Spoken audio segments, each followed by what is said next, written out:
충격적인 사실이 지금 유럽을 뒤흔들고 있습니다. 몇 년 전만 해도 최약체 나라로 분류되던 폴란드가 이제는 유럽에서 내로라 하는 군사력을 갖춘 나라로 급부상하고 있습니다. 다른 나라에서 왜소한 나라로 불리는 나라가 유럽 국가 안보의 판을 완전히 뒤바꿔 놓았다고 하는데요. 항상 약체로 불리던 두 나라가 만들어낸 기적 같은 이야기는 무엇일까요? 그 전에 구독과 좋아요 눌러주시면 영상을 제작하는 데 있어 큰 힘이 됩니다. 저는 영국 국방연구소의 데이터 분석가 엘리자베스 하퍼입니다. 7년간 유럽 각국의 군사력을 평가하는 일을 해왔습니다. 긴 시간 동안 수치들과 함께 지내다 보니 깨달은 일이 하나 있습니다. 숫자는 절대 거짓말을 하지 않는다는 사실이었죠. 그동안의 업무를 바탕으로 데이터가 보여주는 객관적인 사실만이 진실이라고 믿어왔습니다. 적어도 그날 아침까지는 말이죠. 비 내리는 회색빛 하늘을 머금은 런던의 한 월요일이었습니다. 매주 하던 유럽 각국 군사력 데이터를 업데이트하는 중이었죠. 폴란드의 데이터를 업데이트하던 중 이상한 점을 발견했어요. 지난 분기 대비 전투기 도입량이 300%나 증가한 거였어요. 오타인가 싶어서 두 눈을 비비고 몇 번이고 확인했습니다. 다시 봐도 300이라는 숫자가 맞았습니다. 전차 생산량도 작년 대비 500%가 늘었다고 되어 있었거든요. 이게 말이 돼? 군사력 약체인 폴란드가 저도 모르게 혼잣말이 튀어나왔습니다. 제 동료 제임스는 숫자 노름에 빠진 저를 보며 가끔은 하늘도 좀 올려다보라며 비아냥거렸어요. 하지만 저는 그의 얘기는 귓등으로도 듣지 않고 더 집중하고 파고들었어요. 폴란드의 군사 예산이 크게 늘지 않았는데 어떻게 이런 증가세가 가능한지 당최 이해가 되지 않았어요. 이것보다 더 놀라운 사실은 폴란드 자체 생산 능력이 급증했다는 것이었습니다. 무기를 사들이는 게 아니라 만들어내고 있었던 거예요. 3시간의 숫자와 싸운 끝에 하나의 반복되는 키워드를 찾아냈어요. 한국 방위산업협력. 군사 강국인 미국과 프랑스, 독일이 아닌 뜬금없는 약소국 한국이라니. 오후 정기회의에서 제가 업데이트 때 알아낸 자료들을 발표했습니다. 폴란드의 군사력이 급상승하고 있으며 현재 같은 추세라면 6개월 내에 영국을 제치고 유럽 내 2위 군사 강국이 될 가능성이 높다고 말이죠. 제 발표가 끝나자 회의실이 침묵으로 가라앉았다가 곧 웃음소리가 여기저기서 터져나왔어요. 피터슨 국장은 자연스레 제가 농담을 했다고 생각했어요.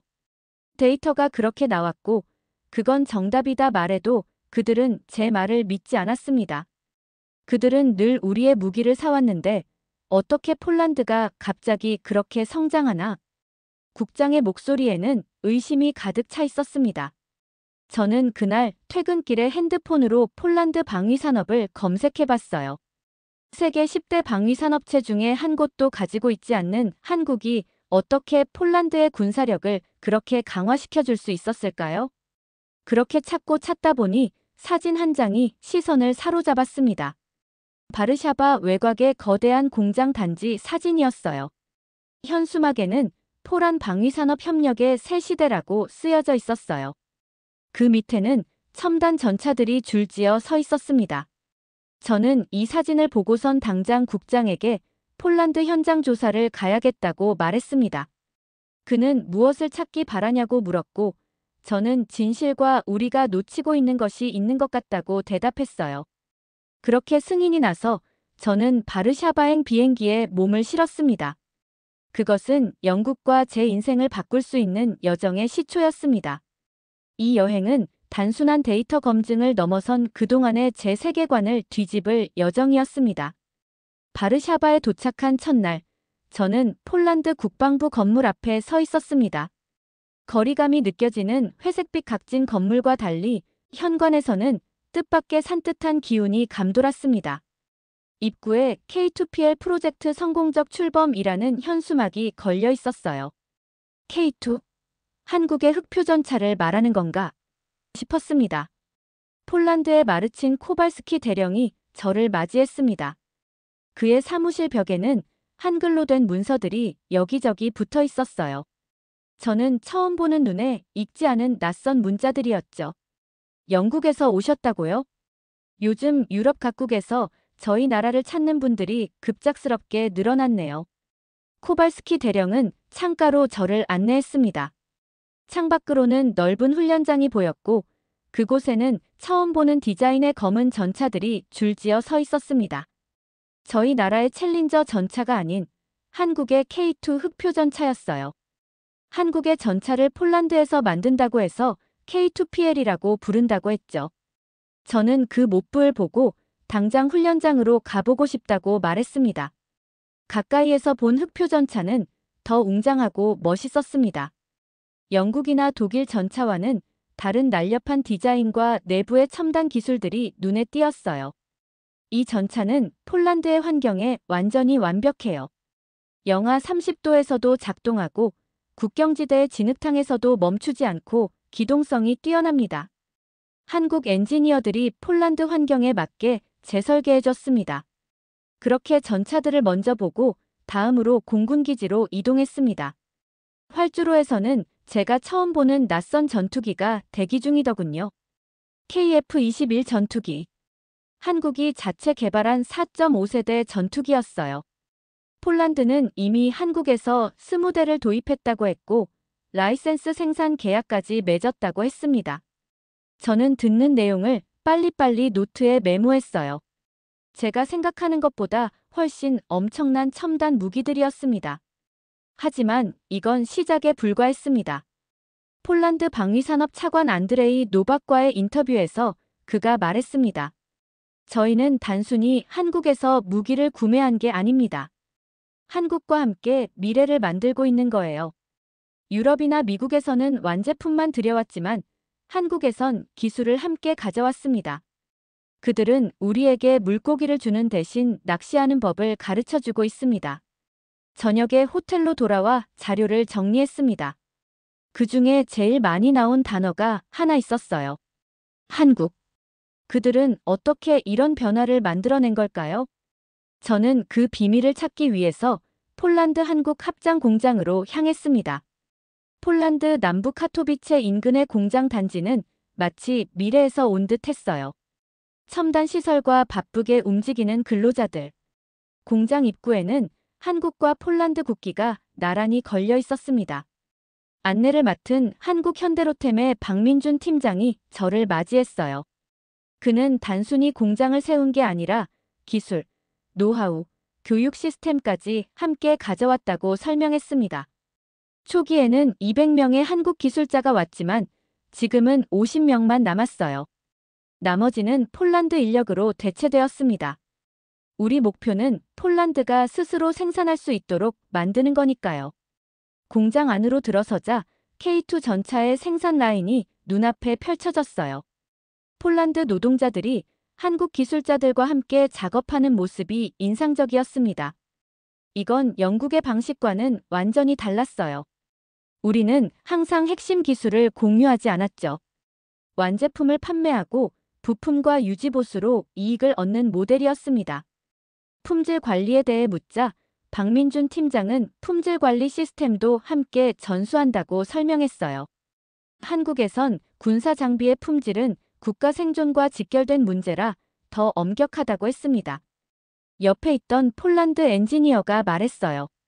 처음에는 한국식 품질 기준이 너무 까다롭다고 불평했죠. 하지만 지금은 우리도 그 철학을 이해합니다. 한국은 여전히 기술적으로 전시 상태에 있으니까요. 점심 식사 중 박 팀장은 더 깊은 이야기를 들려주었습니다. 우리는 파트너를 만들지 고객을 만들지 않아요. 한국도 과거에는 미국에서 무기를 사와야만 했습니다. 그때의 경험이 우리의 접근 방식을 만들었죠. 공장 투어를 마친 후 저는 영국 방위산업의 모델과 한국의 접근법 사이의 근본적 차이를 깨달았어요. 그들은 판매자 구매자 관계가 아닌 함께 성장하는 파트너십을 구축하고 있었습니다. 호텔로 돌아오는 길에 갑자기 메시지가 왔어요. 영국에서 온 긴급 연락이었습니다. 제 형부 토마스가 폴란드 국경 인근에서 부상을 입었다는 소식이었어요. 그는 나토 연합훈련에 참가 중이었고 저는 그가 회복 중인 병원으로 향했습니다. 바르샤바 군 병원은 생각보다 현대적이었어요. 흰 벽과 깨끗한 복도, 분주하게 움직이는 의료진들. 형부 토마스는 다리에 붕대를 감고 침대에 누워 있었습니다. 엘리자베스, 여긴 어쩐 일이야? 형부는 놀란 표정이었어요. 저는 폴란드 방위산업 조사 중이었고 부상 소식을 듣고 바로 왔다고 설명했습니다. 토마스는 훈련 중 사고로 장갑차가 전복되었다고 했어요. 다행히 심각한 부상은 아니었습니다. 하지만 그의 다음 말에 저는 경악했어요. 토마스가 탄 건 영국제 장갑차가 아닌 한국에서 만든 K-21이었고 그게 그의 목숨을 구했다는 겁니다. 의아했어요. 토마스는 평생 영국 장비만 신뢰했던 사람이었습니다. 그가 외국 장비를 칭찬하는 건 처음이었죠. 설계가 달라 한국 장비는 실전을 염두에 두고 만들어졌어. 충격 흡수 시스템이 완전히 달랐지. 내가 타던 자리가 완전히 찌그러졌는데도 살아남았으니. 병실 밖에서 토마스의 부대원들을 만났습니다. 그들도 비슷한 이야기를 들려주었어요. 한국 장비에 대한 신뢰가 놀라울 정도로 높았죠. 처음엔 생소했지만 이제는 다들 한국 장비를 타려고 한다고 했습니다. 사용자 편의성이 완전히 다르다는 거예요. 다음 장비 도입 때는 K-21을 최우선으로 검토해달라고 본부에 건의했어. 이건 단순한 선호 문제가 아니라 생존의 문제니까. 저에게 이건 단순한 숫자나 데이터가 아니었어요. 제 가족의 생명과 직결된 문제였습니다. 형부가 중상을 입거나 최악의 경우 목숨을 잃을 수도 있었는데 한국산 장비가 그를 지켰다는 사실이 저를 흔들었어요. 토마스는 회복 중에도 전화통화로 업무를 이어갔습니다. 그의 말투에서 한국 장비에 대한 확신이 느껴졌어요. 저는 처음으로 제 분석이 단순한 수치가 아닌 실제 사람들의 안전과 직결된다는 사실을 체감했습니다. 지금까지는 그저 차트와 그래프로만 세상을 보았는데 이제는 그 뒤에 있는 인간적 의미를 깨닫게 된 거죠.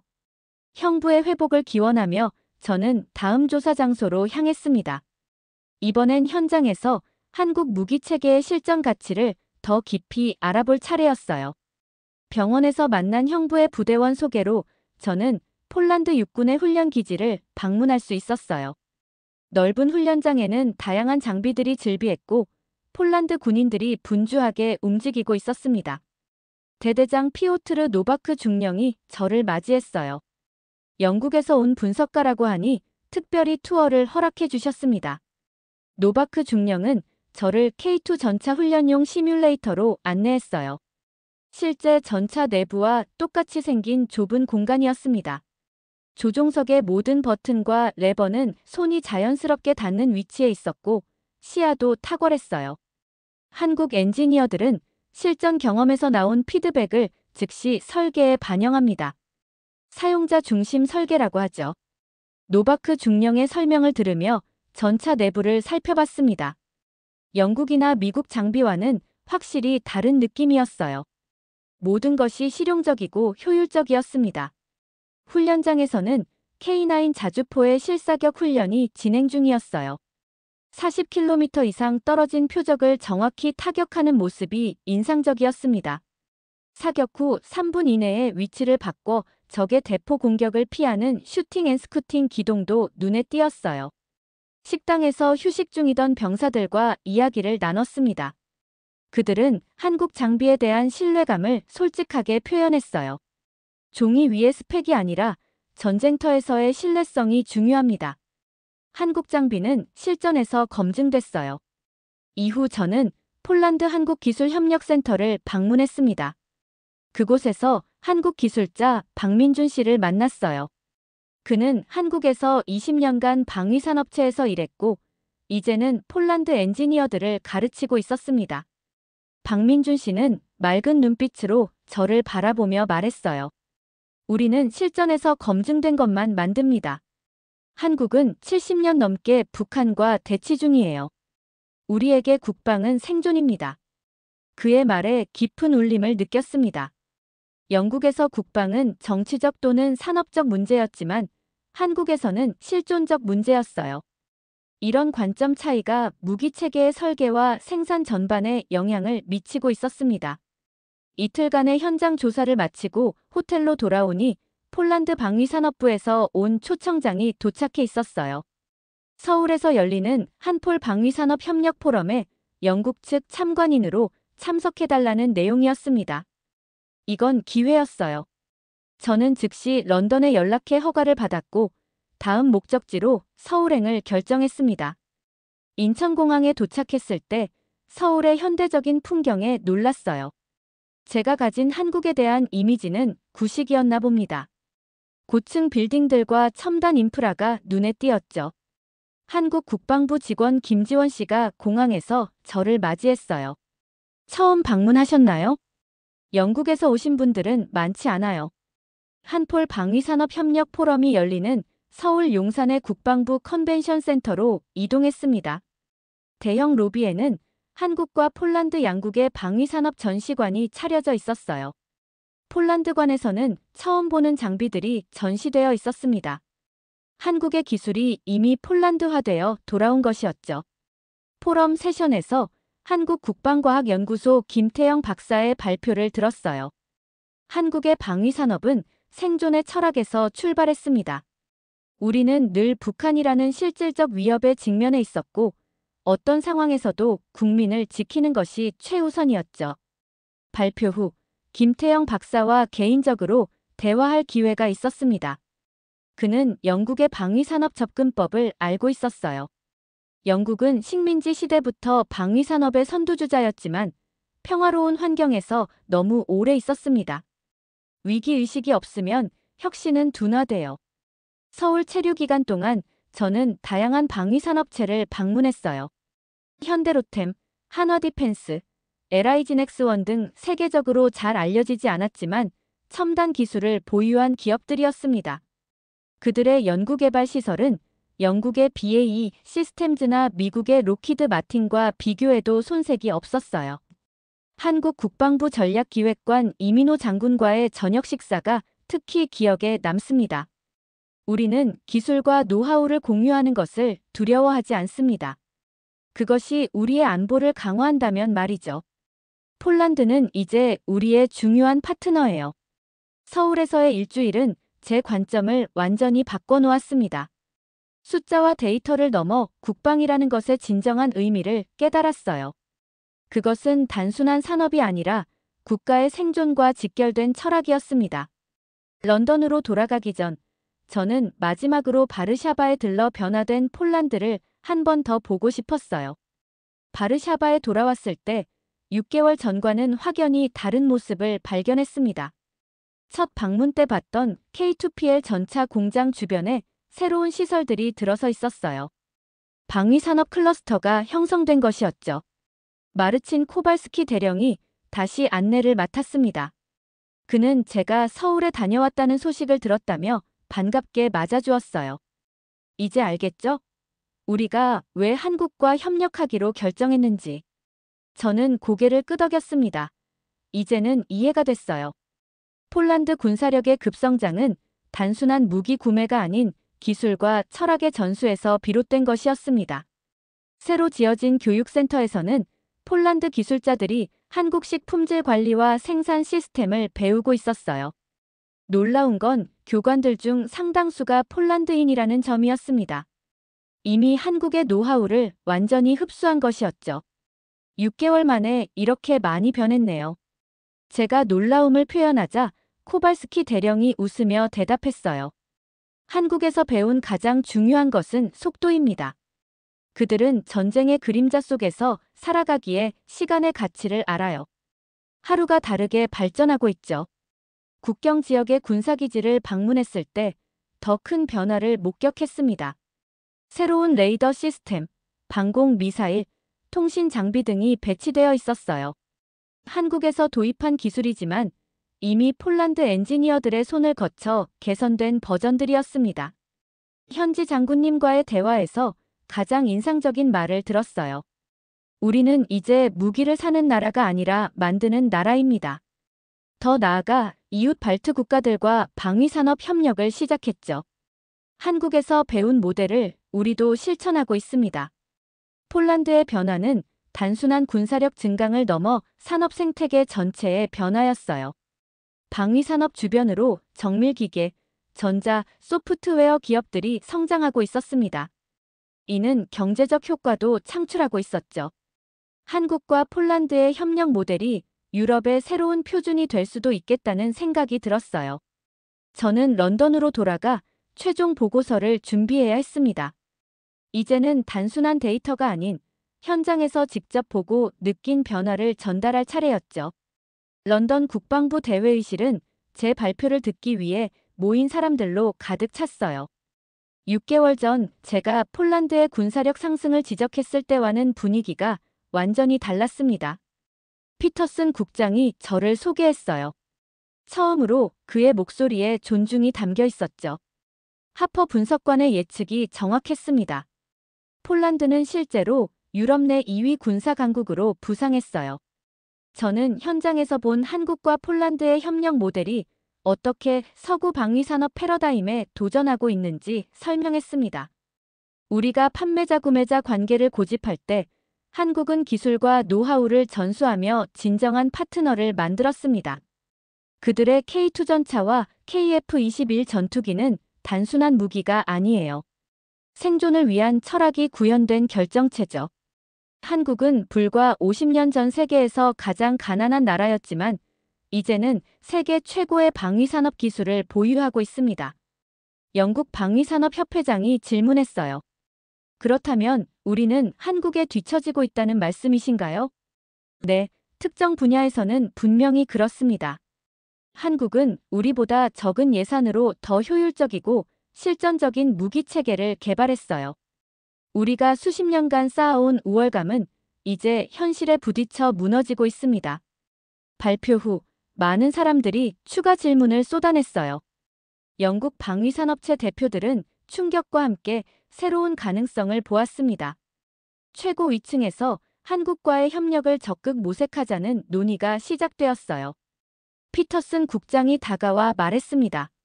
하퍼, 당신이 옳았소. 우리는 너무 오만했어요.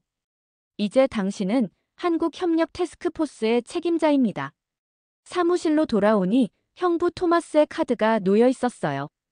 그는 완전히 회복되어 임무에 복귀했고 이제 모든 장비가 한국산으로 바뀌었다고 했습니다.